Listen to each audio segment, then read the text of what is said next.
বাসার ভিতরে সবজি ও ফুলের চাষ। বাসা বলতে বেলকনিতে দেখুন, দেখা যাচ্ছে তুলসী গাছ, সাথে আছে কাঠমালতি ফুল, উপরে দেখা যাচ্ছে সবজি, দুইটা সবজি, একটাই টবে, একটা পুঁই শাকের এবং আর একটা বরবটি বেশ কয়টা ধরেছে। এখানে জল দেওয়ার সিস্টেমটা লক্ষ্য করেন, বরবটি ধরেছে দুইটা বরবটি দেখা যাবে এখন। এই যে দেখা যাচ্ছে দুইটা বরবটি ধরেছে।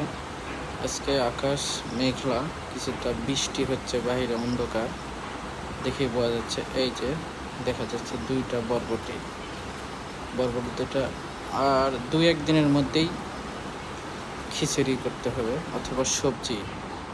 এটা নয়নতারা ফুল, কি সুন্দর ফুল ফুটেছে।